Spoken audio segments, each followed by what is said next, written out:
how Scorpio risers sabotage their success. Hey, I'm the birthday coach, Jeremy Ryan, saying you were born for more. You deserve more love, happiness, and success. And I help you do that with the secrets of astrology. Probably one of the #1 channels for a Scorpio riser is right here. So if you got a stinger and you haven't subscribed yet, hit the button now, ring the notification bell so you don't miss any future Scorpio snacks that are going to actually make a difference in your life. All right, everyone, I promise you this video, and I know you've been waiting. Here we go.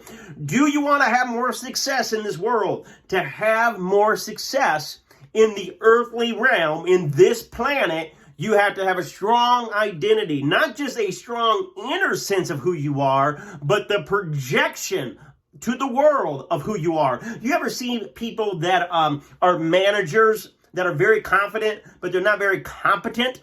And I know a lot of you are out there like, there's a law about this where people go so high and they get promoted beyond their ability and then they fall down. But why do cocky people seem to get more promotions than competent people? It's because human nature just seems to respect, gravitate, bow down to people that have a strong sense of identity, projecting their image out into the world. Why does this hurt for Scorpio risers? Because wherever you find Scorpio in your natal chart, that's where you're going to hold your secrets. You're not going to be showing all your cards. You're not going to be really out there forcing that. Some way you just pull back into the shadows. For Scorpio risers, this means our first house, the house of identity, the house that how we project ourselves in the world, how we go after our secrets, how the others view us. It sometimes is clouded in secrecy, meaning for many Scorpio risers, you don't always feel comfortable throwing out your identity. Why is that? Well, #1 is because Scorpio risers, not that we got multiple personalities, but we do have multiple identities, meaning we are constantly expanding, constantly growing, constantly going through the stages of evolution as a Phoenix riser. So we're like, I don't want to throw out an image that isn't identical to who I am, because there is a sense of authentic rawness. Scorpios, they want to be real. They want to be real. They're not phony like a lot of the other, and I shouldn't say phony, but they're not flighty or just friendly or just, so you can have those traits depending on your whole natal chart. But with a Scorpio riser, your path is about authentic expression, authentic truth, constantly getting closer to who you are, what you believe, why you do the things you do. And when you get these revelations and the ahas, you shed, like a snake, you shed your skin. You, like a butterfly coming out of the cocoon, you fly away to a different version of yourself. Well, that makes it hard for worldly success because people like to put people in a box. The world feels comfortable putting people in the box. So even if you're like, really wild and rebellious people, or, unorthodox, they want you to stay unorthodox. They want you to, they get comfortable with knowing who you are. And so there's this sense of people, when they look at a Scorpio riser, they're not quite sure, who is this person? And so, yes, we get the mystery. That's why we seem mysterious, because we'll listen to everyone else. We'll, if someone really engages in us, we'll have great conversations about topics, but we're not opening up a lot about, our private life, our personal life, even things, we may have political views, but some personal views, we're holding our cards close to our chest. So we're helping everyone else, healing everyone else, listening to everyone else. Someone could say to me, well, Jeremy, you do a lot of talking and you put a lot of stuff out there. I think, for the most part, you don't know my business except, here the last few, maybe in December and January did, because I went through an emotional time. That was unusual. Not unusual to go through an emotional time as a Scorpio riser, just unusual to share that in such a public platform.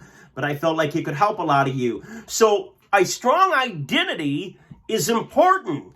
And so what happens is you're just always somehow holding back a full expression of who you are. And this is because you think, well, maybe I'm going to change, or I'm not 100% certain. My remedy means my solution for you is whoever you are in this moment, Put that image out there. If you're a kick-ass business person, be a kick-ass business person. If you're a spiritual intuitive, be a spiritual intuitive. If you're an astrologer, be an astrologer.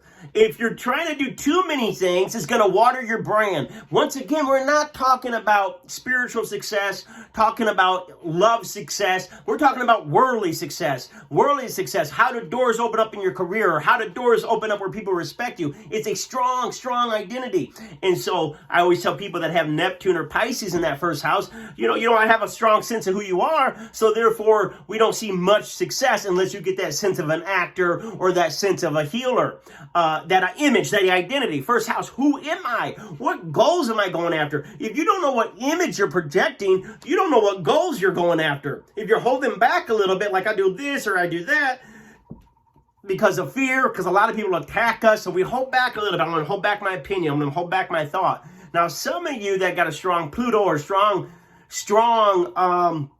Scorpio in your chart besides the rising sign, you'll or a lot of Mercury, you'll go ahead and speak your mind. But it isn't just speaking your mind when you're mad or just speaking your mind when you're upset and telling someone like it is. It's really just that branding, that image, get clarity about what your brand is. We're talking about success in this world. People want to know, what am I watching? What am I getting? What can I expect from this person? And you'll find out that sometimes when people do something different, people don't always like it. And so you'll see that's why a lot of actors, after a while, they get tired of being cast type, right? And they want to go ahead and try something different. Why? Because they want to grow and they want to expand. Same thing with Scorpio risers. That's why we don't like to be typecast, is because we like the ability to be able to evolve and be able to expand without having all these shackles upon us about people's expectations. But the way you sabotage yourself is the world expects you to have a brand. It expects you to have a path, a way, a style. And it could be any style, whether it's, like I said, a wild style, a conservative style. It isn't that you got to be a certain way, but you got to embrace that way. Embrace it fully. So my secret to success for a Scorpio riser is whatever you are in this moment, fully be it. Here's the thing. You're not going to be the same thing 5, 6, 10 years from now. In fact, you probably should change your brand about every 5 years. You should probably change the way you look, the way you talk. Why? Because Scorpio rising is always about transformation. It's always about growing, not about going back. Now, going back to certain things are very comfortable, right? Very, very comfortable. But you can't go back and evolve. You can't. That doesn't mean you can't take things with you that were still good. But a lot of times things evolve. Now, for many of you, you know that I was a preacher, a conservative preacher for many, many years. My religion expanded. My spirituality expanded. My faith expanded. But sometimes when I'm hurting, it's comfortable to go back to some of those old things because it's familiar. But I can't do that. What I do is I go forward. I was laughing. Someone said the other day, besides the birthday coach, they put in the comment, you should call yourself, what was it? The astrological preacher. Where I come from, a Pentecostal background, I say the anointed astrologer. Why? Because I got spirit in me. I got God in me, universe in me, and never stop being a believer, just a bigger believer. Because I believe love loves you no matter who you are, what you are, where you go, what you do. And that's part of my brand. Part of my brand is not losing spirit. It was expanding spirit.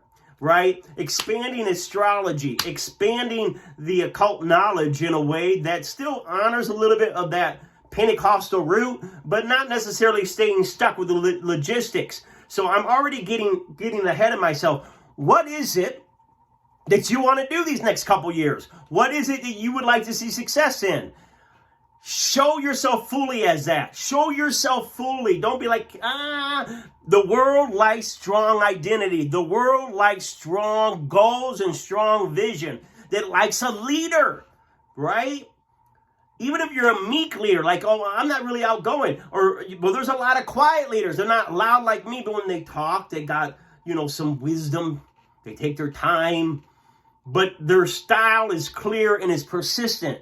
We kind of hold back. We start going and then we hold back. Like, maybe I shouldn't because I'm changing. I don't know if I'm in this 100%. Don't worry about boxing yourself in. Let's get some success. Find a lane. Stay in your lane. Stay in your path. Stay in that. until spirit or until you're at the point where I don't want to do it no more, and you evolve into a new identity. It's fine to evolve into different identities, but you got to be successful in something first. You think that you can, these people will be like, I tell business people all the time, you see these people that are very successful in business, then they're able to branch off into motivational speaking. But they first were successful in business. You got to be successful in something first before people are going to let you branch out into other topics. Right? So people look at these successful business people, well, what about marriage? Or what about this? Other people will listen to anything they have to say if they're successful first in their lane. So how does a Scorpio rising sabotage themselves? They don't really embrace their full identity. They hold it back a little bit. They're a little bit secret, a little forward, a little backwards. Commit to an identity fully, boldly. Put it out there. Become successful in it. And then by the time you're successful in it, you'll be able to branch out into different things. So what are you going to buy? Hook, line, and sinker. This is Jeremy Bryden, and share this to your other Scorpio risers. If you know Scorpio risers that are on Facebook, on YouTube, on TikTok, tell them you got to follow this man. Why? Because I'm a Scorpio riser. I'm putting that identity out there, and there ain't that many other astrologers that are going to tell you, like you need to hear it, but also how you can embrace it in your life to your fullest. God bless.